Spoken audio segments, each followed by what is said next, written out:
Well, that sounds so interesting. You know, one of the things as I'm listening to you tell about your prize and what the story was about, for me, you know, writers really need a lot of imagination. I mean, that's just my feeling when I'm listening to you. So why don't you tell us, you know, how did you begin writing? I mean, what was I know it's your passion. You know, what started you? Well, I think probably I wrote from the time I was 9, in that I always liked to keep a diary, of course, until I found out that my sister would find it and report it. But even as an adult, as a married woman, I liked to record the diary, and I think it had something to do with my keeping tabs on my life. And so I liked to write, but and then I went into Sonoma State University as a late bloomer, and in 1999 I got a BA in history and a BA in art history. So I had been writing a lot of papers, and when I came out in 1999, my husband suggested that I write a novel or a book, and I was quite surprised at that. And so yeah, I said no. And I said, I don't think I want to do that, because it seemed a very solitary kind of endeavor. And but I eventually came up with a plot, and I said, actually what I said is, okay, I'm going to write this low-level trash novel and be done in 3 months. I'm not going to wrap myself up for 2 years in some project. Well, 5 years later, here I am with Touch of Magenta, which I hope is not a trash novel, and the journey has been amazing. Well, you know something, I just want to segue back a little bit about your journey, because like I said at the beginning of the show is just dedicated to ordinary women doing extraordinary things.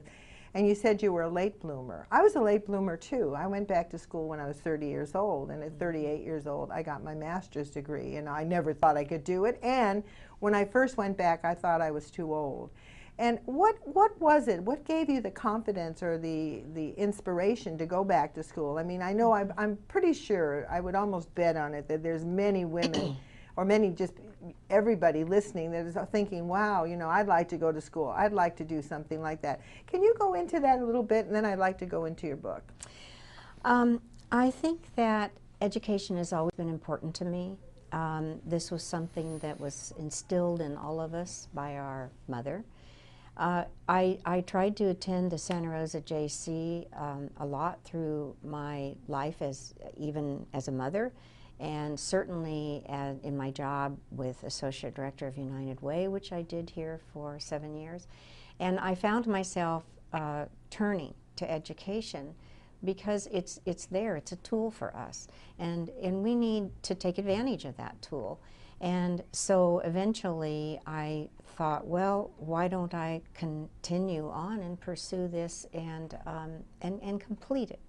And so that's what I did. And I really do think that you're right, there are women who want to go to school. Don't be afraid just because you're older. I was way past 37 when I went there, and I was very often the oldest person in that classroom. And I made friends, and I just ignored that. And I had a great time, and you will too. Well, you know, it's interesting, you know, going back to school, like you say, you were the oldest one in the class. And at the time I went back when I was 30, and then, you know, like I said, getting my master's at 38, I was oftentimes one of the older people. In fact, it was when I went back to school in 1970, there was a whole migration of women that were coming back to school. It was very, very interesting. We were calling for child care and, you know, all the different things that were happening at that time. So I really want to acknowledge the fact that you were able to do that. And that it's true, what you say, is that not to be afraid. You know, if you want to do something, just set your sights on it and just take one foot in front of the other. I mean, it's not a minute to graduate. It takes days and months and maybe sometimes years, but just once you start, once you move on to the journey. So let's get into the book right now. You know, I want to hold the book up here, and then I'm going to flash a better picture on the screen here. Let me just straighten it out a little bit. I want to just make it very visible for my readers, my viewers here. You know, what's so amazing to me about this book is the fact that it is so thick. You know, I just think of you just sitting and writing this book, and what kind of commitment it takes, and the tenacity to just sit down and do it. I mean, it's just amazing to me. And to begin with, how did you ever come up with the name Magenta? I know Magenta was always my favorite crayon when I was growing up. How did you come up with that name? You know, it was difficult to name this book, and my mother, it actually is in the book. My mother had said to me, as an artist herself, and she would say, "Oh, I think what you're doing is very nice, but what you need is just a little touch of magenta." And she meant that to either be an actual touch of magenta, such as maybe putting a little rose on your suit, or putting a little extra color in the painting that you were painting. But it was a metaphor for a little extra kick about life. And so I thought that was going to be an appropriate a title for the book. Well, it's a beautiful thought, you know, just adding it's just like color, just adding a little color to your life. You know, as you decided to write it, I heard you at the beginning when we were talking a little bit about your writing, that your husband had encouraged you to write the book, and then you were thinking, no, I can't write a book, and then you thought, okay, I'll just write a trashy novel and get it over with. And here you did what you consider a pretty good body of work. What were some of the challenges as a writer that you had to be able to accomplish, especially to take it from the beginning to end? I mean, we're not talking about 10 pages here. We're talking about a pretty thick book. What were some of your challenges? Well, of course, the first challenge that you arrive at is your story, but I think that you don't need to have the whole thing complete. You need to have an idea that excites you. Just one idea that excites you, and sit down and start writing, because what they say about sometimes the story writes itself, that is true. If you will allow yourself to sit down and say, I am going to write 2 pages about this particular idea, you will be surprised what happens to you at the end of 2 pages.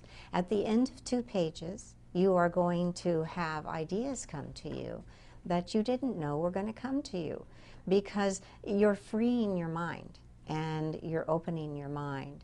And I think that that is what's most important about writing. When you get to the nitty-gritty of what needs to be done, you must have people read your work. You cannot read your own work. You will read it, and you will do a lot of, many times you'll read it. But when I say you can't read your own work, is you need to have somebody read it and come back to you and tell you what it is they got out of it, how they read your words, and especially, of course, you can't copy it yourself. So rewrite is very important. Discipline to stay with the idea. But if you have passion for your idea, that will come easily. The big thing is to begin. That's what I'm hearing you say, that the most important thing is that you have to start. In fact, I just want to tell my viewers, I made some notes because I have a fantasy about writing something. I want to write a book called The Autobiography of an Unknown Woman. And all of a sudden I'm writing, hey, allow myself to just sit down and start writing. I mean, all of us have that fear that we just can't do it. You know, I'm wondering, was being part of the writers' organization, the Writers Club, did that help you in any way? It helped me understand the industry, and it also is inspirational, because we have speakers who are coming in and talking about how they wrote their book, and they're saying things like I'm saying, or they're telling you how to go about it. And so you're getting this, you're surrounded by this inspiration all the time by people who are trying to write. And so I found it to be a wonderful environment, and it was very inspirational. And I also think that it helped me get it done, go to the completion of your project. And that's a lot of business. You stop being the writer and you start being the business person end of writing. So it's all part of getting the job done.